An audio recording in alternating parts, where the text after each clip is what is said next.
This next person that I have here for one of my sleepers is coming out of Tennessee. So he has a great quarterback to throw him the ball. This receiver, he exceeded 1,000 yards at Tennessee the first time since Justin Hunter. So I think that's a big deal to be in the SEC and be able to break some records at your school or surpass some records is important. This young man unfortunately got hurt, and so that affected his journey a little bit. I know in 2021 he was set to blow up, but Cedric Tillman, coming out of Tennessee, he's my sleeper there. He's a beast. I think I have him down here as a red zone threat. He's someone that can go up and go get that football. I like to see him there. And he comes from a legacy. I think we talked about this in our last show, but just when guys are coming from legacy programs, you trust them a little bit more. There's just a trust factor there, right? And we just talked about just now about guys sports betting in the locker room or doing different things on their own time. Guys that come from great programs, you can just trust that they're doing the right thing when you're not looking, and so that helps you sleep at night. That stops you from being on the ticker tape, right, Jake? And so I would talk about guys having that captain on their shirt.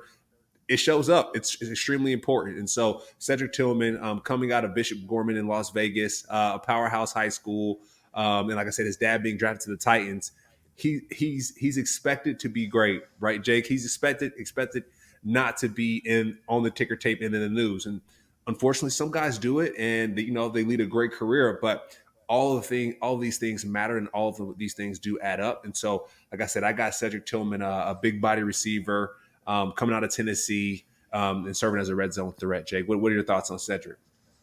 I like Cedric, and I think the term for him, because there's a guy, he might end up being my number one receiver in this draft, and Jalen Hyatt ahead of him, right? Mm-hmm. And I feel like the term that people use in the the scouting community now is shadow sleeper.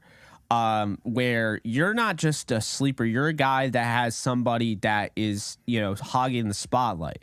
Mm-hmm. And with, Jalen Hyatt, he does that, And so I agree with you. I think he is a sleeper. I think he's somebody that, definitely you look at, and obviously you could say, okay, well, he had Hendon Hooker, but there's more to it than that. I think he definitely deserves more credit than he's getting. Where does he go? Where do any of these guys go? I think we're all kind of looking in the same second to fourth round. I think all, between the second and fourth round, I think all these guys, you can have a sleeper in the second round. You can. I mean, It's absolutely possible. If people aren't talking about him enough and then he just shows up in the second round, well, there you go. We weren't talking about him. We were sleeping on him. There's the sleeper. And think about Cooper Kupp, right? Like anybody that doesn't go in the first round, I just count them as sleepers because they didn't go in the first round. They weren't the first pick. And so a team has slept on these guys, and we'll count undrafted free agents as well as sleepers. So it's a big range here.